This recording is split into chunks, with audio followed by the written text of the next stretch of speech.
Blessings and welcome to my virtual yoga studio here on YouTube. My name is Laura Tara Davy Joplin. I am an Atlanta-based yoga and meditation teacher, therapist in training, podcast host, social media strategist. But beyond all those things I am just very excited to be here because it's been several months since I've been able to film a digital practice.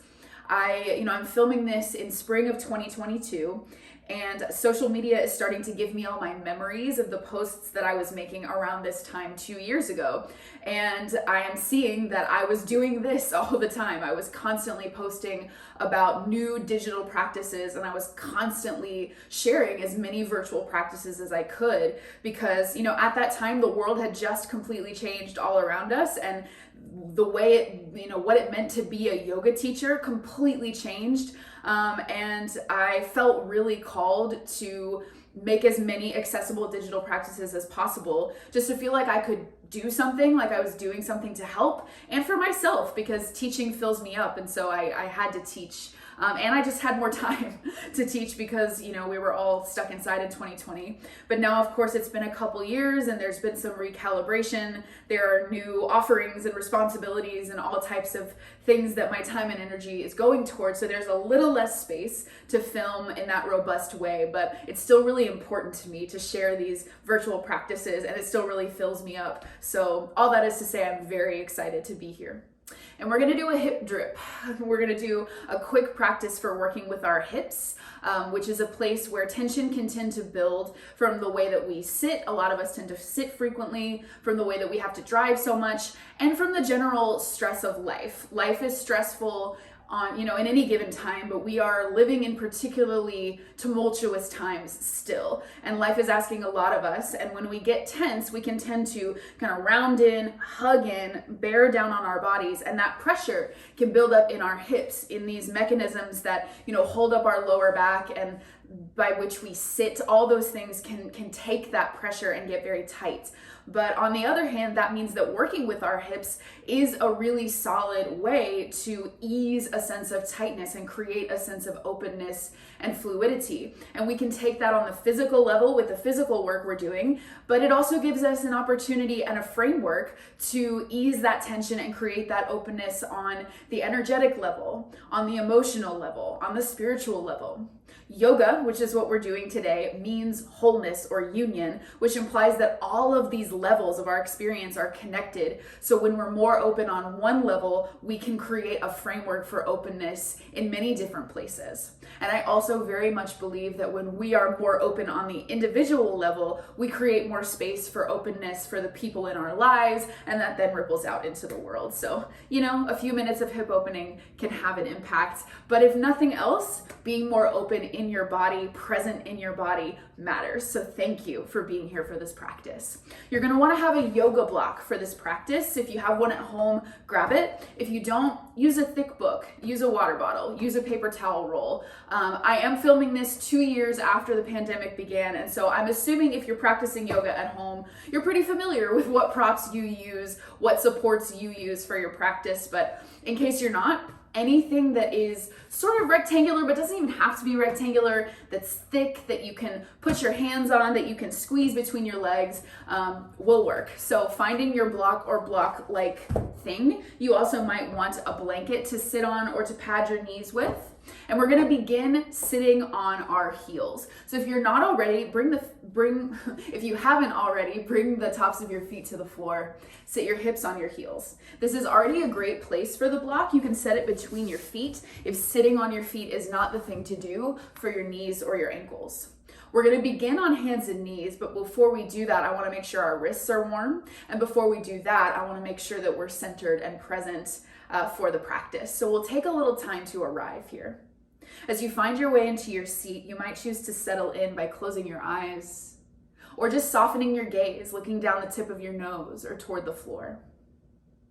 You might choose to begin a practice of breath awareness here.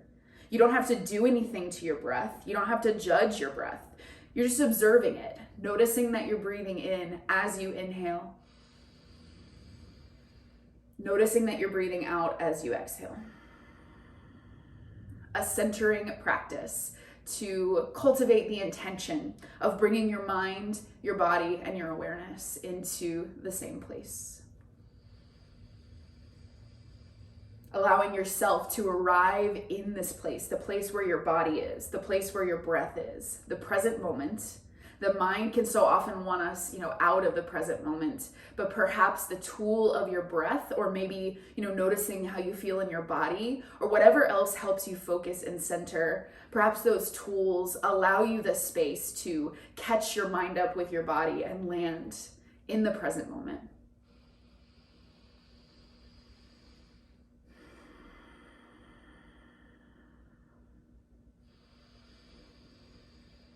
And as you observe yourself and observe your breath as a way of centering, you might start to notice your experience, right? How you feel in your body going into this practice, how you feel in your heart, your mind going into this practice. All those levels of experience, again, no need to judge or change them, just noticing what they're like, what you're working with as you get ready to, cultivate the intention of openness on those different levels.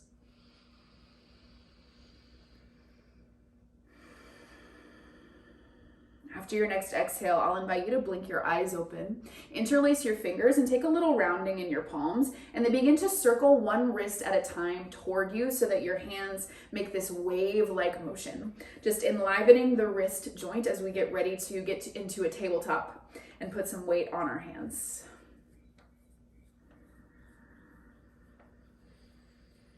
Circle the opposite direction.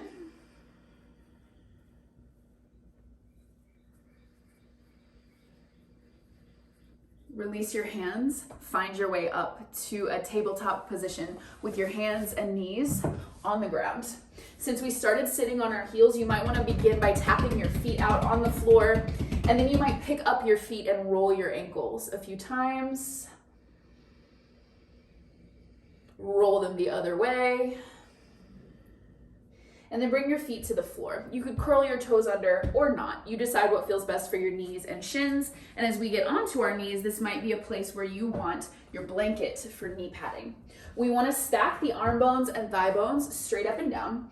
Then we'll ground in with some solid hand placement, which is grounding. It keeps us steady and it protects our wrists. So look at your hands. Spread your fingers as wide as possible. Point your index fingers straight ahead toward the top of your mat.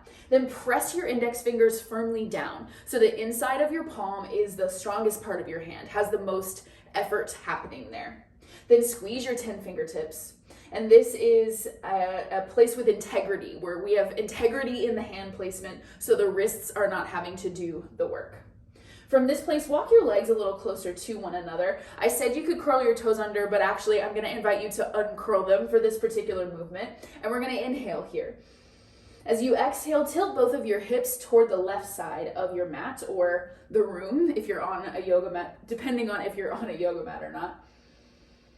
But wherever you are, you can lean forward or backward until the outer part of your hip gives you some feedback that's not intense, but is, a real stretch. And you might connect with your breath as you lean into that stretch. So as you start to move your body, you might continue to keep breath connection so that there's more opportunity for that centering, for bringing mind, body, and awareness into one place. I'll invite you to inhale, bring your tailbone back to center. Then as you exhale, go the other way. Tilt your hips to the right. Lean forward or backward until your outer hip gives you the feedback that this is a real stretch for you. You might connect with your breath.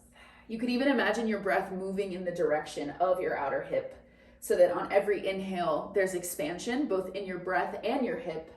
On every exhale, there is release, both in your breath and your hip. Bring it back to center. You can widen your knees back to hip distance apart if you brought them closer. You can keep your toes uncurled or choose to curl them under for some cat-cow rolling. We're gonna inhale, stretch the chest forward, lift your tailbone, lift your chin, squeeze your shoulders onto your back. As you exhale, round your back, press your hands into the floor, press your spine to the sky, and squeeze at your low belly. And we'll move with the breath. Inhale, stretch forward, exhale, round. Full body movement. Movement along the full length of the spine, the center line of the body.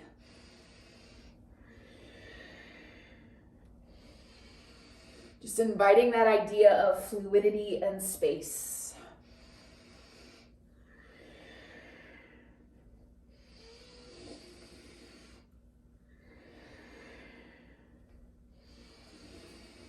Both things associated with the hips, but ironically, because our hips get so tight, we often feel the opposite in the hips, but the hips give us an opportunity for space and fluidity.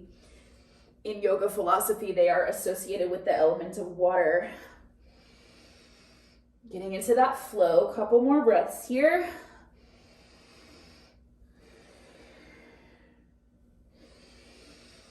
After your next exhale, I was saying on and then it turned into an but after your next exhale, bring your spine back to center, uncurl your toes, press the tops of your feet back into the floor so that you have an extra point of balance because we're taking one leg out here. As you inhale next, I'm gonna invite you to stretch your right leg straight back behind you. Squeeze your leg to lift it, keep turning your kneecap toward the floor, lift your chest, stretch. Then as you exhale, round your back, hug your knee in towards your nose. So same movement, just adding the leg. Inhale, stretch, exhale, round. Imagine you could keep the weight in your palms even though you only have one knee on the ground. More fluidity, more flow with the breath.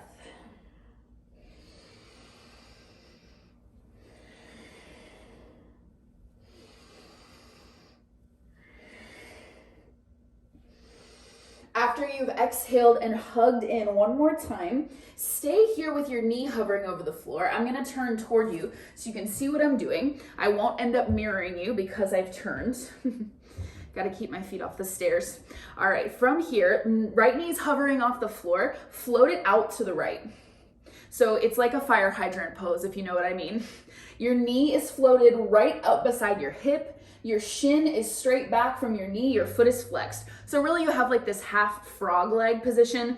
Keep pointing the front of your right hip to the floor, even the weight in your palms. Squeeze your right glute to lift your leg. We're here for 4, 3, 2, 1, release. Right knee to the mat, to the floor. Switching sides, inhale. Extend your left leg straight back behind you. Reach and stretch, turn your kneecap to the floor, lift your chest, exhale, round and hug it in. Inhale, lift and stretch. Exhale, hug it in. Fluidity with your breath.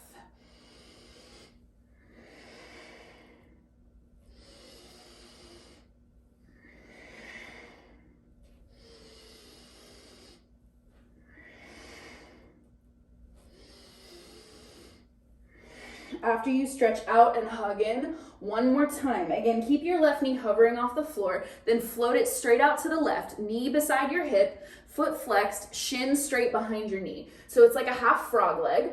Your left hip points toward the floor. You squeeze your left glute to lift your leg, even the weight in your palms. Here for 4, 3, 2, 1, release. Knee to the floor.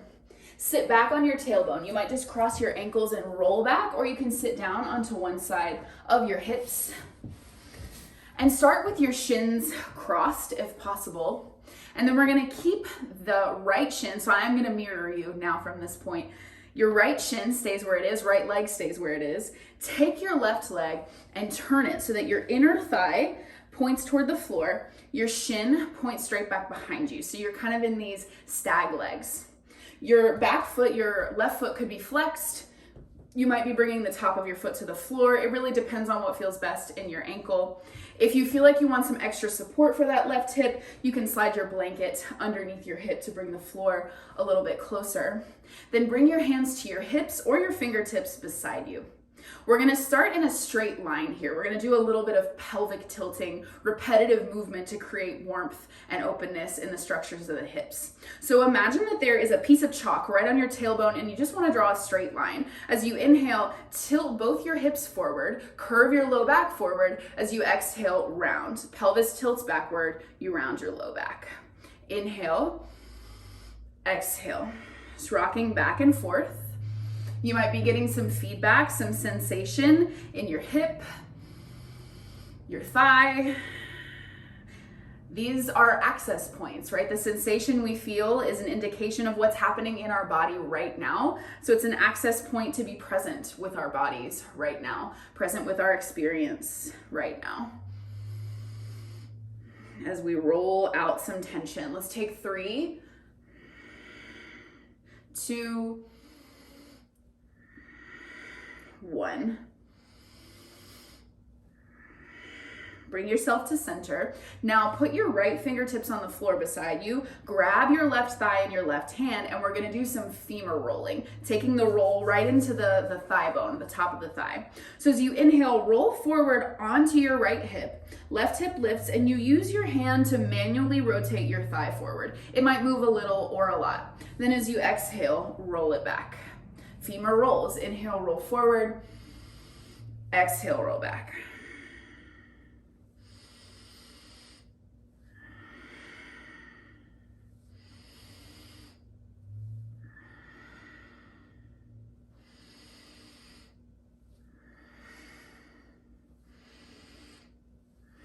Three more.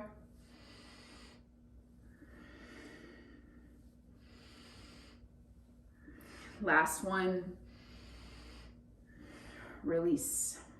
From this place, we're just gonna switch it. Roll your left thigh, left leg in as if you're trying to cross your shins. Keep your left leg where it is. Roll your right leg back so your inner thigh comes toward the floor. Your shin points straight back behind you. Back foot, right foot is either flexed or the top of your foot's on the floor, just depending on your anatomy, what feels good today. And I haven't said this out loud yet, but this is a good time to say, what feels good today is really important in this practice. You can customize everything I'm sharing here to your own pace. You can decide what, how deep or how, deep is not the right word. You can decide the depth and breadth of all these movements. You can decide the pace. You can decide to do these movements or not. All of this is customizable. So I just want to affirm that really quickly before we continue. And let's continue. Pelvic tilts on this side. Start with your fingertips either beside you or hands on your hips. Drawing a straight line first. Tilt your hips forward, curve your low back forward. Inhale. Exhale, round back. And go back and forth with your breath.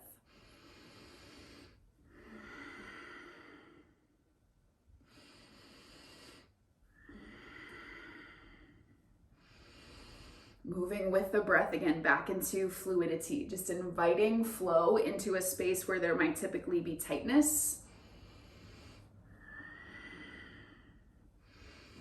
which is essentially inviting transformation, which is no small thing. Let's take 3 here.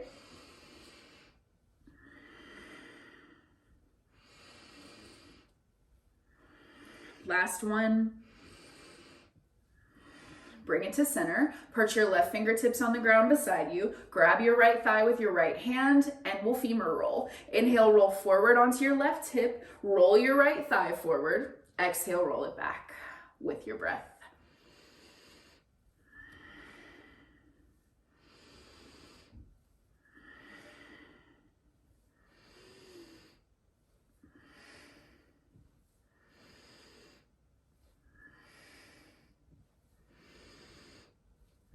Last 3.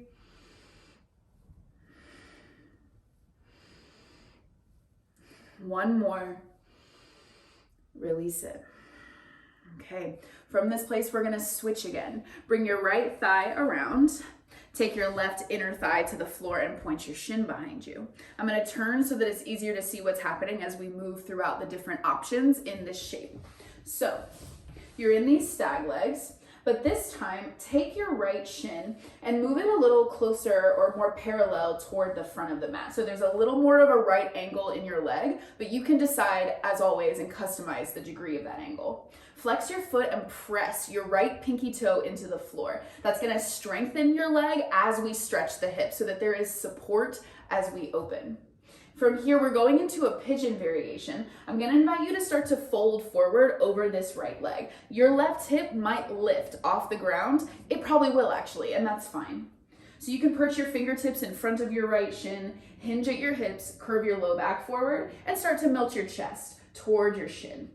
Prioritizing a long spine, so that might mean you fold a little or a lot or anywhere in between. You also have the option to bring your elbows to the floor or to a block in front of your shin. Prioritizing space in your spine, pressing your right foot into the floor to strengthen as you stretch in this hip. You might connect with your breath here and imagine again that your breath could move in the direction of your hip. Every inhale is expansion, so inviting expansion in the hip. Every exhale is release, so inviting release, tension release around this hip.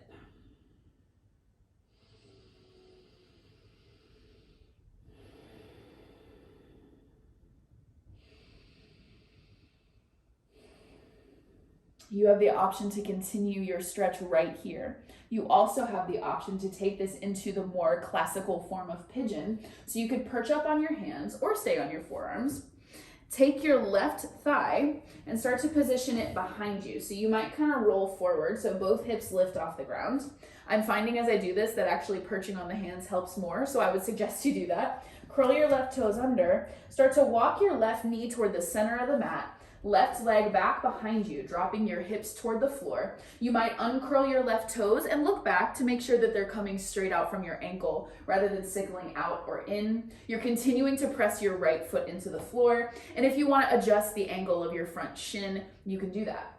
You can also put a block or a blanket underneath your left hip to bring the ground, your right hip, the hip that's forward and stretching, to bring the ground a little bit closer to you if you want that support.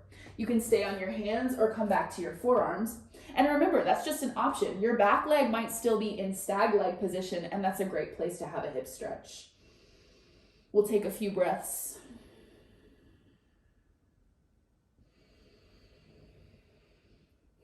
If your back leg is extended, squeeze both your legs and imagine hugging them toward each other to give you a little momentum to square your hips. Left hip forward, right hip back. I don't edit my videos typically because I want you to feel like you're in a yoga class, and I can't edit out if I mess up my rights and lefts or say something stupid in a yoga class. So this is what you get. Let's take a breath in. Release the breath. Perch up on your hands, squeeze your right glute for support as you slowly, intentionally lean onto your right hip. Bring both feet to the ground in front of you, lean back on your hands, and just windshield wiper your knees from side to side. Just some movement across both hips and the lower back. You might notice a difference in the way one hip moves. Contrast is another way of noticing being present in your body, which is being present in your moment. Release that movement for the second side. Stag leg position again. This time, left shin is forward, right inner thigh comes back to the floor. Turning again so it's easier to see. For this particular stag leg, you'll consider walking your left shin forward so it's more parallel to the front end of your mat. There's more of a right angle. It's just an option. Do flex your left foot, press your pinky toe into the floor to stabilize as you stretch. You might perch your fingertips in front of your shin, hinge at your hips, curve your low back forward, and begin to fold your chest towards your shin a little or a lot or anything in between. You might come onto your forearms or put your elbows on a block, however you'd like to experience this pigeon variation. You might invite your breath into it. Space on the inhale, release on the exhale.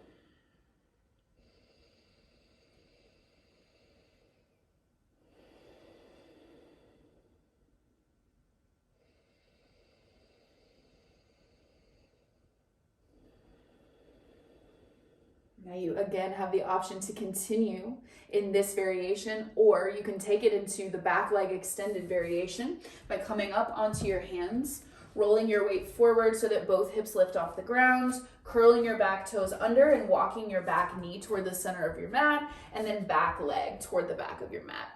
You might uncurl your toes and check to make sure they're coming straight out from your ankle. You might decide to put a block or blanket underneath your front hip so that the earth comes a little closer if you want that support. Continue to press your front foot into the floor to strengthen as you stretch so you have a balance of support and openness. Stay on your hands or come back onto your forearms or a block. You can even put your forehead on a block here. But if your back leg is extended, do squeeze your legs, hug them toward each other, and use that momentum to square your hips. Right hip forward, left hip back.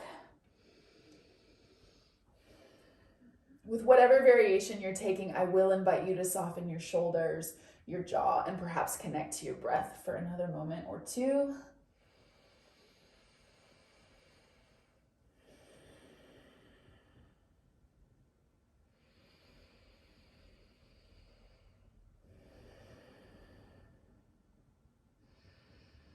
And then come up onto your hands. If you're on your elbows, forearms, lean carefully back onto that left hip.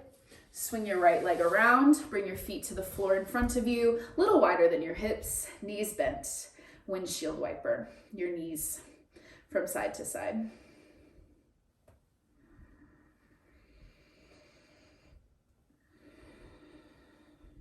From here, we're gonna transition into another hip opener. This is a yoga squat. And from this place, so your feet are on the floor, I'm actually gonna invite you to just perch on your fingers or hands, lift your tailbone off the floor, and then walk your hands in front of you. And then adjust your feet so they're a little bit wider than your hips, heels turn in, toes turn out. If there is a better way, more or less steps for you to get into this shape, absolutely. But you're ending up, heels angling in, toes angling out. Knees are bent, hips are dropping towards your heels. If this isn't doable for you and a high squat is, go for it. If your heels lift off the floor, all good. You can even take your blanket, put it underneath your heels. You can take your block, put it underneath your tailbone. All ways to just bring the ground a little closer and or add support. You can put your hands on the ground inside your legs or bring your palms to touch, thumbs to the center of your chest in prayer pose, heart centering gesture, or pranam, I should say. And then if you're doing so, press your elbows out into your thighs, pull your thighs in towards your elbows. Push and pull, which creates an opposite action, which warms the muscles. We're warming these hips to kind of melt tension off, continue to create space. Press into your feet and sit up like half an inch so that you lift a little and you're more in your muscles rather than sitting into your joints. Lengthen your chest forward. It's a great place to lengthen your spine in this pose because there is zero pressure in the lower back. You might connect with your breath. My teacher says this pose is like holding ourselves. So you hold yourself here, still in your body, still in your practice, in your moment.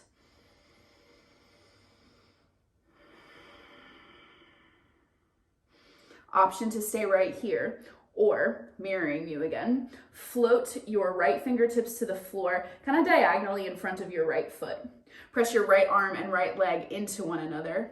Then reach your left arm straight out in front of you. Notice if more weight shifts into your right foot, even it out. Press your left foot down. Then like opening the pages of a book, inhale, turn your chest, turn your ribs to the left, reach your left arm up, hug your shoulders onto your back, and perhaps look toward your left fingertips. Keep pressing evenly into your feet. Consider softening your jaw. Bring your hands back to center. If you did it on the first side, I'll invite you to do it on the second side. Float your left fingertips to the floor, kind of at a diagonal in front of your left foot. Press your left arm and leg into one another. Extend your right arm out in front of you. Notice if the weight in your feet shifts and press both feet down evenly. Then like opening a book, inhale, turn open from your chest, your ribs, reach your right arm up, maybe look to the right, hug both shoulders onto your back. Consider softening your jaw, even in a strong pose. Inhaling here, exhaling, hands back to center for one brief breath in. As you exhale, put one hand on the floor in front of you, one hand behind you. Drop your hips to the floor. You can take more or fewer steps. It can be as graceful or with as little grace as you need. And then extend your legs and just kind of bounce your knees out a couple times. All right, final set of hip openers in this practice. Going into fire log pose, which is essentially like a double pigeon. We're gonna lean back on the hands, put both feet on the floor, a little wider than your hips. Lengthening your spine, hands can be as far away from you as needed. Then, mirroring you, pick up your right foot, flex it, put your right ankle on your left knee. Press your ankle and knee into one another. Keep your right foot flexed a lot, which is going to turn on the muscles underneath your knee and keep your knee safe. keep the work from having to happen in your joint, basically. Press your right thigh forward as if it could move away from you. Lengthen your spine, lifting your chest. Stay here or walk your hands a little closer to you so your chest comes closer to your shin. That will probably dial up the sensation a little. You decide if you do or do not want to do that. Stay here or look at your feet and walk your left foot over to the right. Flex it, put the pinky side of your left foot on the ground, and then begin to stack your shins. Work toward placing your right knee on top of your left ankle. Right ankle on top of your left knee. Flex both feet a lot. Maybe take a moment to peel the material out from under your tailbone so it's grounded on the floor. Squeeze the crease behind your kneecaps as a practice for closing your knee joint to continue to keep those knees safe. Now notice, if there's a lot of space between your knee and your foot, that's okay. You might wrap your hands around your shin and hold it, or your thigh. You might put your block in between, or you might just choose to cross your foot outside your leg instead and hold your leg that way. Or perhaps your knee is moving towards your ankle. I'll invite us to lengthen the spine in this place. Chest lifts forward, shoulders move back. This is Duni pose in Sanskrit, or fire log pose, which represents the logs of a sacred fire, like the fires used in traditional ritual and ceremony in the kind of the ancient philosophical traditions that have influenced the ancient and Indian rooted practice of yoga. So we're here in this practice in this shape representing sacred fire. So I'll give us the option to do some breath work that represents sacred fire, just an option. You might join me in Kapalabhati, or breath of fire. If you're going to, I'll invite you to place one hand on your belly, one on your heart. Now the exhalation for this particular breath practice is strong. It's not unlike blowing your nose, kind of like, and you squeeze below your belly button to press the air out as you do that. The inhale is shorter and it almost happens on its own. The emphasis is not on the inhale. So it's almost like, and the belly begins to pump like a wave. You can do that at your own pace if you're choosing to do that, faster, slower, anywhere in between. There might be a number of reasons you choose not to do this. Heavy flow day, blood pressure stuff, glaucoma stuff, or it just doesn't feel good. So you can stay with whatever breath works for you. Or if you're coming along for breath of fire in fire log pose, I will invite you to take a full inhale. Longest exhale you got without force, squeezing at your low belly, clearing some space. Then a quarter of a breath in for breath of fire.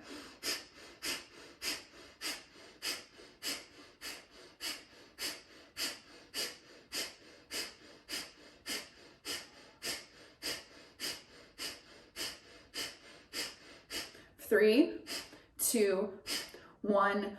Longest exhale you got without force, squeezing below your belly button to press out any stale air, maybe any excess tension, using that fire to warm and clear some space so we have room to be more open on whatever level we want to be more open.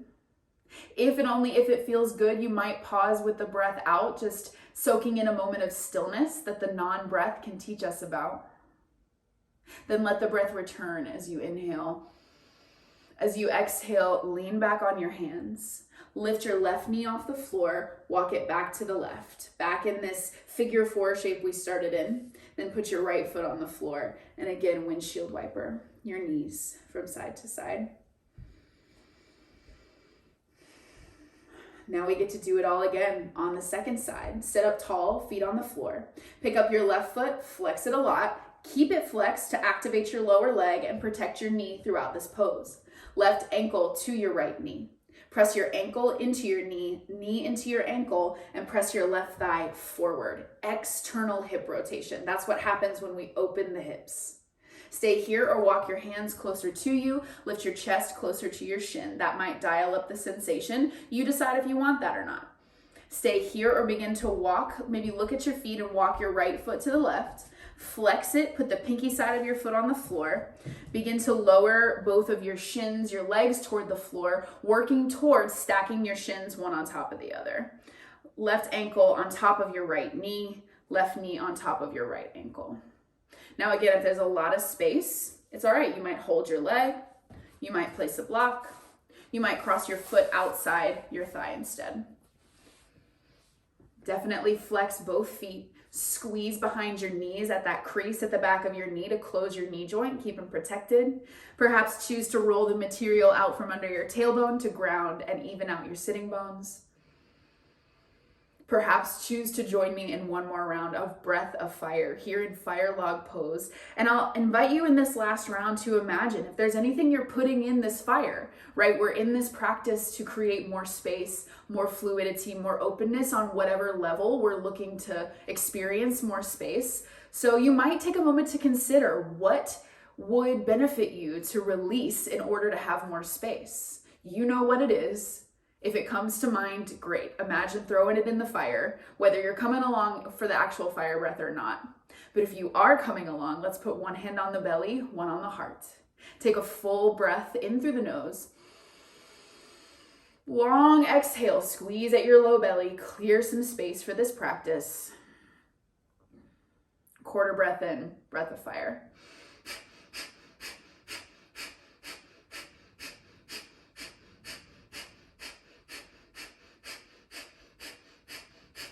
Your pace.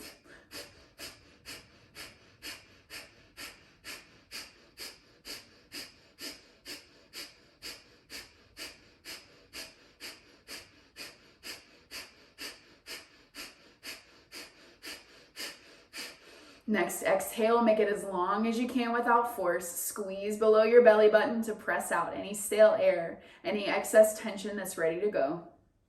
If and only if it feels okay for you, pause with the breath out. Let the non-breath teach your mind about a little stillness, a little openness. Then let the breath come back. Lean back on your hands. Walk your right foot to the right. Place your left foot on the floor. Windshield wiper your knees from side to side a couple times. Bring your legs back to center. Grab your block or whatever item you're using as a block, place it between your knees. You can lean back on your hands again. We just did a whole lot of stretching open. Almost every single movement we did in this little practice was a hip opener, which is great. That's what we're going for, is space, fluidity, clearing in a place where there can be stuff that's stuck and where there's typically tension.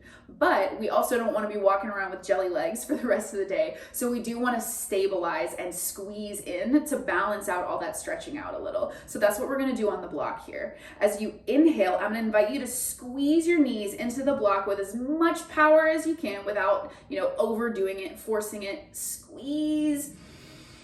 Exhale through your mouth if you can and release the squeeze. This can also help to facilitate tension release. All this squeezing and releasing can continue to help us let go of some stuff that's tight. So let's inhale, squeeze a lot. Sigh it out and release. Again, inhale, squeeze.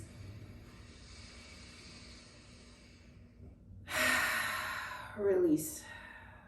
3 more. Squeeze.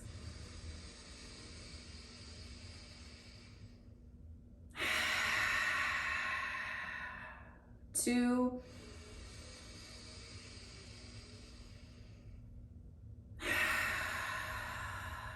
Last one, squeeze. Maybe squeeze your face, your glutes, anywhere else you can squeeze to almost like bring tension to the surface. Squeeze it all up and then release. Set your block to the side. Find your way to any comfortable seated position that allows you to lengthen your spine. You might notice that you have more space to lengthen your spine because you've started at the base of your spine, your hips that help to hold your spine up, and you've made room.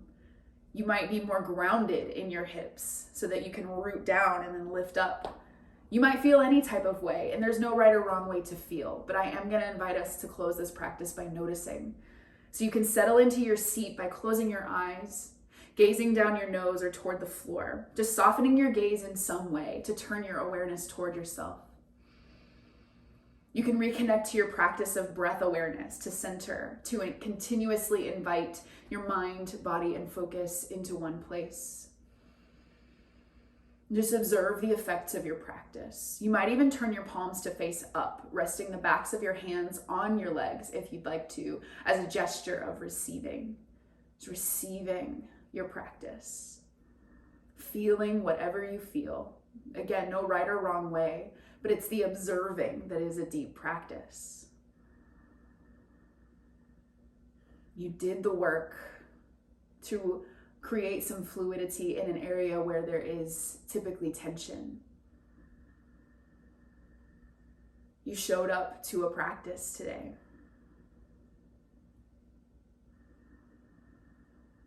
So no matter what it looks like or feels like, you have created space for yourself.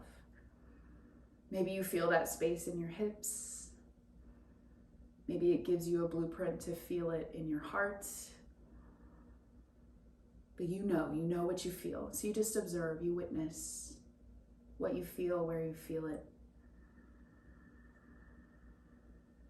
I called this practice a hip drip, because it's just a little drip, little drop, little dosage of hip opening.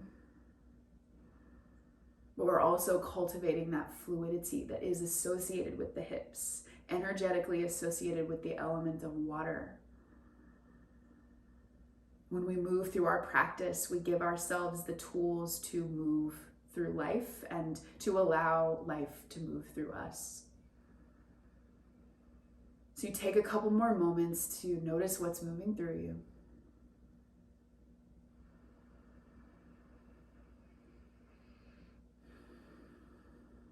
And then I'll invite you to circle your palms to touch, bring your thumbs to the center of your chest in pranam, centering your practice at your heart. If it feels good, you can bow your forehead to your chest, bowing to your heart, your practice, the practice we've shared today, and in service of anyone who cannot practice. And I offer a deep bow to you. And close this practice for today. Thank you so much for joining me in practice. I am on Instagram at Lara2_Tara. If you have any questions, feedback, want to connect, please do reach out or leave a comment on the video. And if this was a helpful practice for you, please do feel free to subscribe, to share. I can't say, subscribe for weekly content or any kind of like set time frame, but I am attempting to continue to release these new digital classes. So it helps if you subscribe, share. There's another thing to do right on YouTube. You can like, comment, subscribe, whatever. If you feel so called to interact with this practice because it was helpful to you, I very much appreciate it, but know that I just appreciate you being here. So great to practice with you. I'll see you next time.